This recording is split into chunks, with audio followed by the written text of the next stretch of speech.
Good evening. Just out for a little walk on the Super Bowl Sunday. Decompressing a little bit. Just up and out. It's actually a really nice day.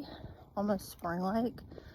But I'm hoping it's going to get cold again. So that I'm just a little more winter.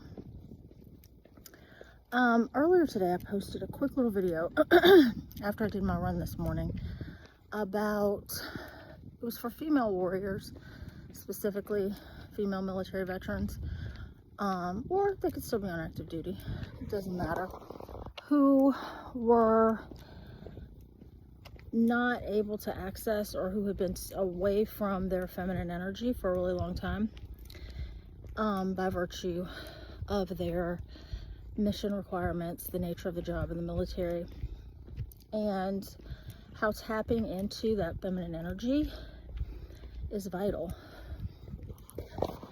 Let me just be clear. We all have feminine energy. We all have masculine energy. Situations, circumstances sometimes require us to operate in either of those energies for however long. As a female in the military, especially if you're in units with majority men, if you're a senior leader and you have majority of men working with you or for you, you most likely spend the majority of your time in your masculine energy because you're matching energy. You have to lead from a place that masculine population is going to understand. Okay, so once you're in that habitually, I don't know, 3, 4, 5, 10, 24 years, it becomes part of who you are. But even though that masculine energy is still within us, it kind of overpowers, and there's a lack of balance between feminine and masculine. Feminine energy is not weak. Feminine energy is more nurturing, softer, receptive, and military service doesn't always require that. Now, me personally, as I got older and was in longer, I shifted the way that I operated, but part of that was also because the gentlemen that I worked with and who worked for me didn't require me to be in that masculine energy as heavily all the time. 1 hour, 4 minutes, 7 seconds. Total distance 3.0 miles. Average pace 21 minutes, 22 seconds per mile. Split pace 20 minutes, 6 seconds per mile. Require me to keep that masculine energy at the ready. And so coming out of that, once I retired, got off active duty and retired, was a little bit of a adjustment, because you almost have to be two people.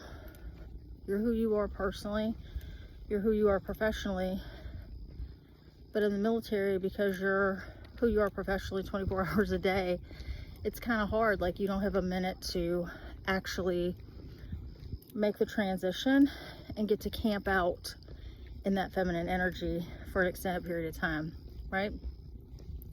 So it's mind shifting, and a lot of people struggle with that. Is it necessary? At times, yes. But what do we do once it's no longer necessary most of the time? How do we shift out of that? Popular opinion is that women who are assertive are aggressive, especially if you're a woman of color. I'm just going to put it out there. And that's not the case. Women who are in that masculine energy are going to step up, take the lead, execute what needs to be done, not beg somebody for help, do what's necessary and keep it moving.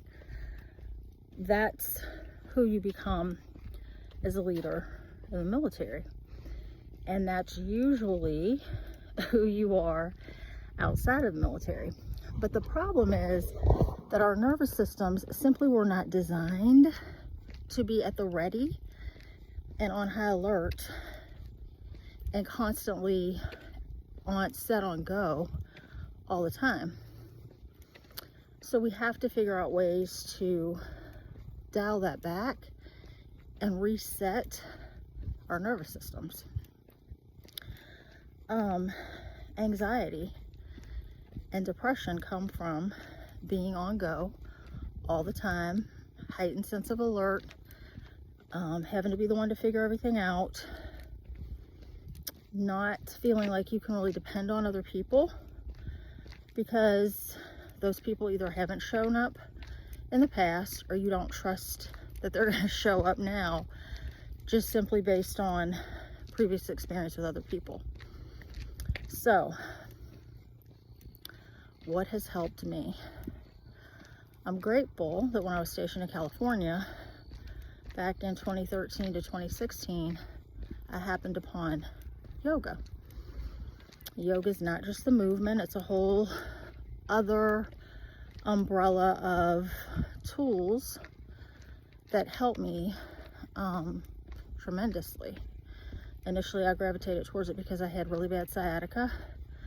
I was like an obsessive runner, and I really thought I had fractured my hip, and then my hamstring got really tight. I could barely walk. It was sciatica, and I had 4 cortisone shots.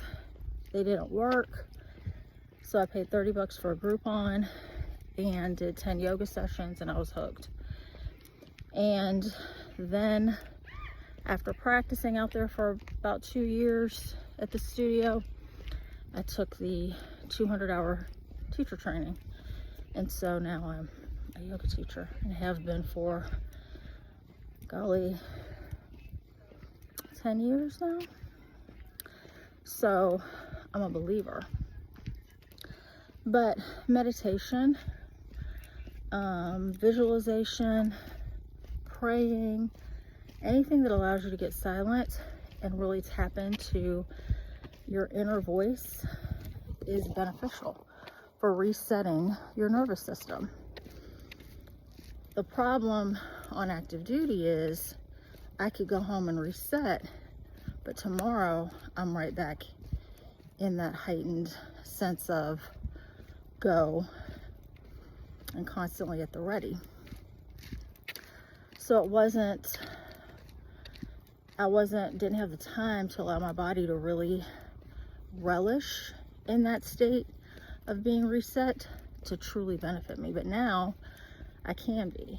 And so I'm very intentional about that. And once we are able to regulate our nervous systems, so many other things in life become so much easier.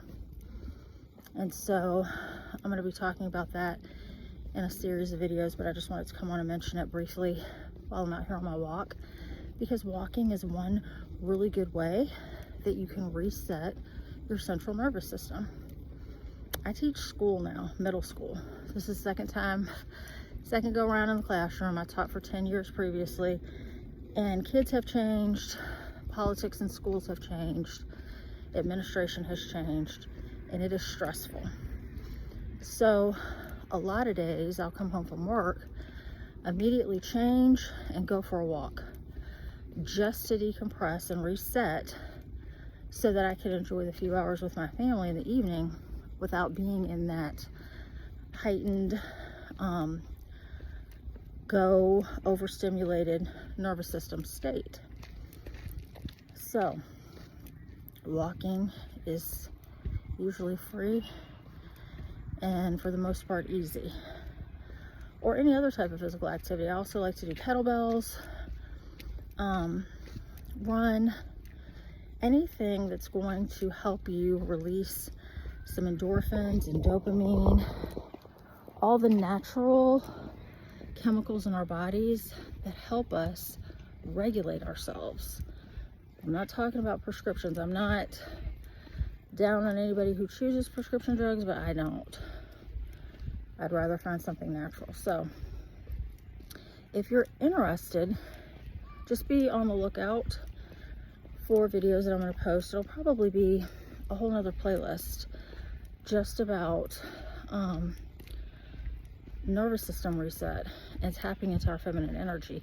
Men can tap into their feminine energy too. You know, it's hard to be a female in the military, and then I'm sure that there's people men that are not normally as assertive, not normally as teed up and angry as a lot of them are in the military, who need to tap into more of their feminine energy. So feminine energy is for men and women. I just happened to tag my video earlier for female warriors. So, having said all that, I hope you enjoy the rest of your Sunday evening, and I hope that you can find or create some type of practice. Sunday night dread is real, no matter if you're in the military or if you work just a regular job, unless you are living your passion and your work is not like work. Everybody gets a little bit of that Sunday night dread. So hopefully you can find something to help you alleviate that. Relax, enjoy the Super Bowl, the rest of your night, and we will chit chat soon. See ya.